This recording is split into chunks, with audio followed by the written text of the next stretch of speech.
माँ बेटा दोनों आग में जल रहे थे।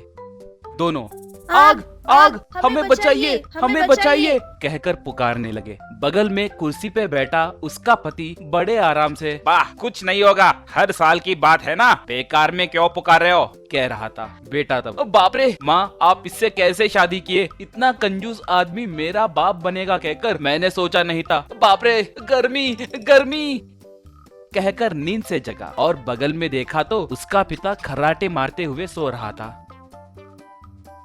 माँ सो नहीं पाने के कारण हाथ के पंखे को चलाते हुए, क्या हुआ बेटा, कोई बुरा सपना देखे क्या?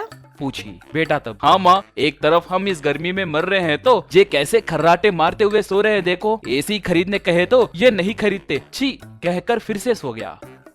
अगले दिन पिता, क्या एसी चाहिए? बाप रे बाप, 40,000 से ज्यादा रहेगा वो, और ऊपर से बिजली का बिल कितना आएगा पता है क्या तुम्हें? मैं एसी हर किस नहीं खरीदूंगा, कहा। बेटा तब, तो फिर इस गर्मी को हम कैसे बर्दाश्त करें, हमसे नहीं हो पा रहा है, कहा। पिता तब, हमारे बड़े लोग एसी के बिना ही जिए थे ना, आप दोनों मेरे कहे जैसे करो, हम अब से सुबह से शाम तक घर में ही नहीं रहेंगे, घर में रहे तो ही गर्मी होगी ना, हम शाम होने के बाद ही घर आएंगे, भोजन का खर्चा भी बचेगा, मेरे साथ चलो, क्या करना है मैं बताता हूँ, कहा।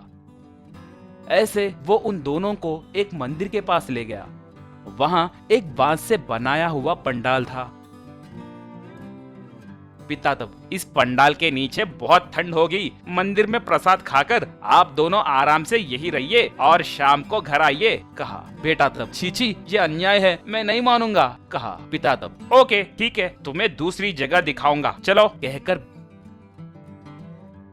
बेटे को लेकर एक एटीएम के पास आया। बेटा तब, आहा डैडी, पैसे ड्रॉ करके एसी खरीदोगे क्या? आप कितने अच्छे आदमी हैं, कहा। पिता तब, ज्यादा आस मत रखो, जाओ जाकर शाम तक उस एटीएम के अंदर रहो, अंदर ठंडा रहेगा, कहा। बेटा तब, छी ऐसे घटिया आइडियाज सिर्फ आपको ही क्यों आते हैं? वैसे आप कहाँ रहोगे, कहा। पिता तब, मैं गांव के बाहर तालाब में तैराकी करूंगा, सेहत के साथ साथ ठंड भी मिलेगी, कहा।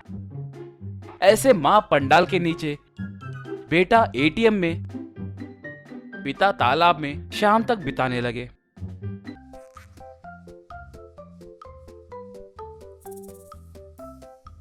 शाम को तीनों घर पहुंचे। पत्नी तब, चीची, मंदिर के पास मेरी इज्जत गई, 3 वक्त प्रसाद के लिए खड़े होकर मेरी पूरी इज्जत गई है, बोली। तो बेटा, उतनी देर एटीएम में रहे तो सब मुझे चोर समझकर बहुत पीटे, मैं कल से वहाँ नहीं जाऊंगा, कहा। पिता तब, अबा कैसे इंसान हो, इतनी छोटी बातों की भी परवाह करोगे, हर दम पैसे खर्च करवाने के लिए सोचते रहते हो, ठीक है, कल मैं एक काम करूंगा, कहा। तो वो जरूर एसी खरीदेगा सोचकर दोनों बहुत खुश हुए। अगले दिन वो एक बड़ा आइस ब्लॉक को उठाकर घर आया। देखिए, वो आइस दुकान वाला मुझे बाकी था, प्याज के बदले मैंने 2 दिनों के लिए आइस पूछा, इसे इस घर में रखे तो बहुत ठंडा रहेगा, 2 दिन इस्तेमाल करना होगा, याद रखिए, कहा। पत्नी तब, सब मेरे फूटे कर्म है, आइस ब्लॉक 2 दिन कैसे रहेगा, चीची, बोली। ऐसे तीनों उस आइस ब्लॉक को पकड़कर सो गए। वो बर्फ पिघल गई। अगले दिन पिता अपने दोनों हाथ और टांगों को फैलाकर चलने लगे। बेटा तब, क्या हुआ पिताजी, आप ऐसे क्यों चल रहे हो, पूछा। पत्नी तब, हे भगवान, आपको क्या हुआ जी, आपको लकवा हुआ क्या? भगवान, ये क्या हुआ? सोची। पिता तब, पता नहीं री, हाथ और पैर जोड़ने की कोशिश किए तो बहुत दर्द हो रहा है, तुरंत मुझे डॉक्टर के पास ले जाओ, बाप रे कहकर चलने लगा।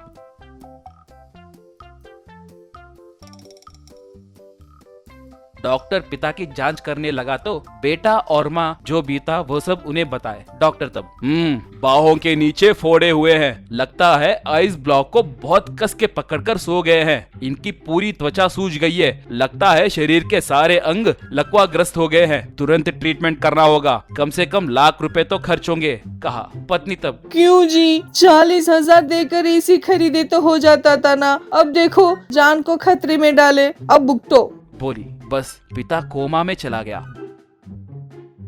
बाद में वो अच्छा बन गया, एक एसी खरीदकर घर में फिक्स किया। तीनों एसी के नीचे बैठकर कूल ड्रिंक पीते हुए गर्मियों का आनंद लेने लगे।